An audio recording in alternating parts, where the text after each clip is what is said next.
E aí, galera? Esse vídeo aqui é um desabafo. Na verdade, não é bem um desabafo, porque eu acho que se fosse um desabafo eu revelaria muita coisa, mas é um desabafo sobre como eu tenho me sentido no último mês ou nos últimos meses. É um desabafo de sentimentos, não um desabafo de situações.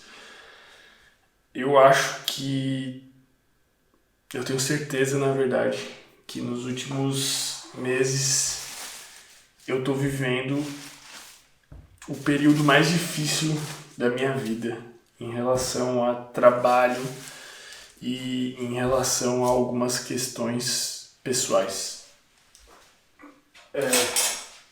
O que aconteceu é que quando a gente decidiu se mudar para essa casa nova do Sem Groselha, a gente previa que a gente ia passar por um período difícil. Então lá em outubro, quando eu tomei a decisão de, vai dar, conversei com o Gabriel, falei, cara, vai dar. Eu falei, só que talvez em janeiro e fevereiro, mais ou menos até março, a gente passe uns períodos apertados de grana, de muito trabalho, de ter que tomar decisões muito importantes e tal. Então talvez a gente viva aí um cenário que seja bem difícil, que exija bastante da gente. Mas o que aconteceu foi que aconteceu exatamente isso. Só que no pior dos cenários, sabe? Sabe quando tu mapeia meio que 3 cenários possíveis, assim, tu faz um otimista de todos esses parâmetros que eu dei pra vocês, um cenário realista e um cenário pessimista, né? Então tu tem o pessimista, o otimista e o realista. O cenário que veio a se concretizar foi o cenário pessimista. E quase que um pouco abaixo do que o pior cenário que a gente tinha previsto. Isso em relação a vários aspectos, não só de dinheiro, mas em relação à demanda de trabalho e às decisões que a gente tem que tomar. E qual que é o problema? Pela primeira vez na vida, eu me vejo em uma situação em que eu não tenho literalmente ninguém para recorrer. É a primeira vez na vida, assim, vamos dizer, que eu sou 100% adulto e homem e responsável por tudo o que está acontecendo de bom e também de ruim. Eu não tenho para quem ligar se alguma coisa der errado. Eu não tenho para quem recorrer se eu não tiver mais o que fazer. E, para ser sincero, eu tô em algumas situações que eu não tenho nem para quem pedir conselho. Porque dentro da situação em que eu me envolvi e as decisões que eu preciso tomar são um caminho que eu estou desbravando que ninguém nunca desbravou. Vou dar um exemplo para vocês. Talvez se tu tenha um canal no YouTube que seja único do teu nicho, ou tu tenha uma empresa que seja única no teu nicho, se tu se torna a maior, ou se simplesmente tu se torna única, não tem ninguém que já tenha passado por aquela trilha que tu possa recorrer ou que tu possa seguir os passos. Se tu vai, por exemplo, começar um podcast hoje, tu vai se basear nos grandes podcasts.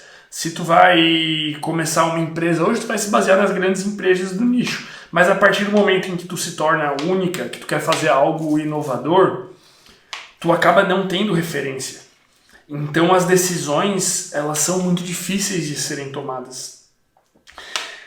E elas trazem também um impacto sobre todas as pessoas que fazem parte da empresa. Hoje o Sem Groselha envolve mais gente, e quando eu me refiro aqui também eu não estou só falando do podcast. A gente tem outras partes da empresa que aqui não vem ao caso. A questão é que eu não imaginava que ia ser tão difícil.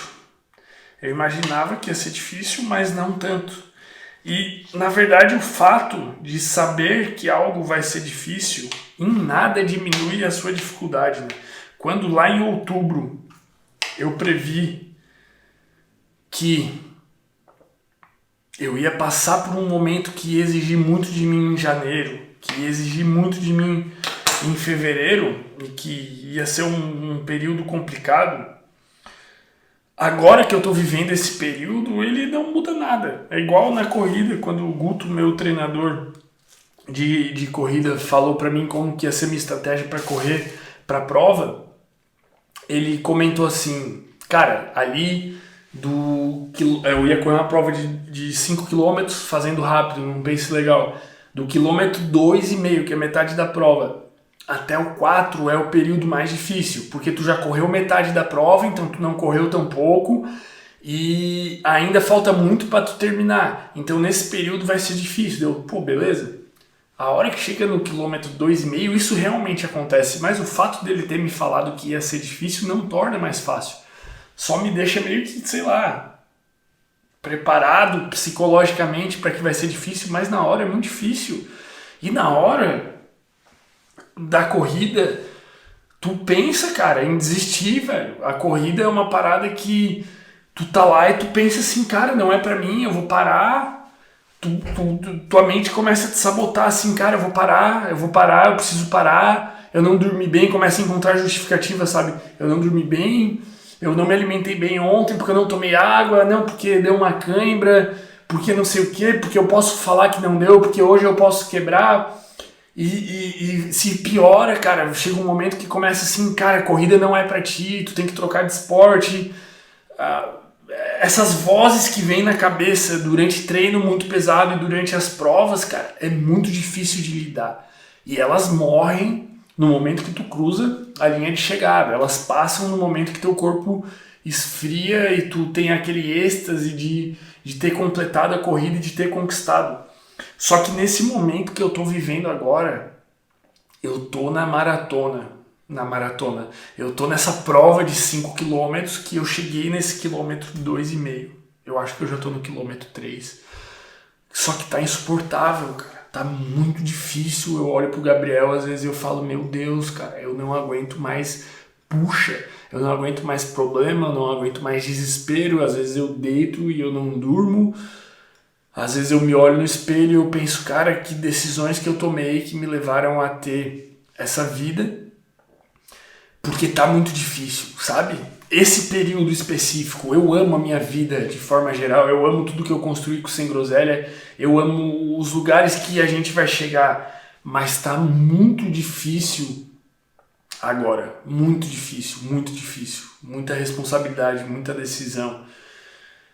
Às vezes eu tenho dificuldade para dormir por causa disso, eu já até brochei por causa disso. As coisas ficam na cabeça o tempo todo e eu não sei exatamente o que vai acontecer, mas eu conversei sobre isso com a minha psicóloga e ela dá uma luz, né? Eu pego o celular e saio pelo bairro, eu faço terapia caminhando. Porque o Gabriel tá sempre em casa, daí eu gosto de estar livre para poder falar, né? Ele também, quando ele vai fazer terapia, ou eu saio ou ele sai pra gente ficar livre, vai que a gente quer falar mal um do outro. E eu caminhando pelo bairro e conversando com ela sobre essa situação e ela trouxe algumas coisas assim. Eu justamente não quero falar para as pessoas sobre superação, sobre formar hábitos, sobre correr, sobre regular a biologia, sobre depois regular propriamente, sobre poder transcender e poder ter sucesso. Eu não quero falar para as pessoas sobre matar o leão e sobreviver e passar por isso. Agora é a hora de matar mais um. E eu falei para ela, porra, mas eu achei que eu já tinha matado tantos, eu achei que eu já tinha tido que enfrentar o meu próprio transtorno, lidar com essa própria fera que habita dentro de mim e vencer tudo isso. Eu achei que só ia ficar mais fácil. E de repente ficou tudo muito mais difícil. E ela falou, é isso. mais ou menos ela falou isso, né? Que eu vou ter que passar por essa situação e que as pessoas que eu admiro já passaram por essa situação. Que quando eu olho para os convidados do Sem Groselha que eu admiro, que têm sucesso financeiro, que atingiram sucesso nos seus relacionamentos, que atingiram sucesso intelectual, que palestram, que são referências nas suas áreas, eles com certeza, porque eu já conversei com eles e porque é sabido, diversas vezes já passaram por situações em que foi muito difícil. E é isso que, de certa forma, lá longe me mantém motivado. E o que mais me mantém motivado também são as pessoas que estão acompanhando essa jornada e, de certa forma, se inspirando com isso também, ainda que eu não possa trazer a público tudo o que está acontecendo nos bastidores que tornam difícil essa situação profissionalmente, pessoalmente, e em facas de todos os lados que poderiam estar sendo enfiadas no meu corpo estão sendo enfiadas. O que me motiva são essas pessoas que se inspiram com a jornada e tem um fator que me motiva que eu nunca fui pensar, né?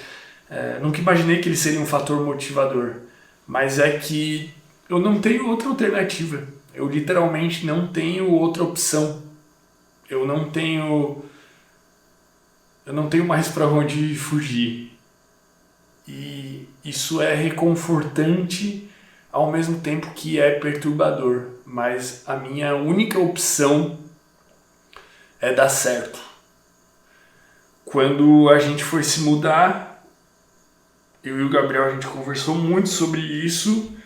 E a frase que a gente mais disse, que mais motivou a nossa mudança, era justamente que ao nos mudarmos estaríamos queimando os barcos, queimando as pontes e não haveria chance de voltar atrás. E cá estamos nós. E cá nos encontramos. Sem barcos para voltar e sem pontes para voltar, e a gente tem que conquistar esse novo território.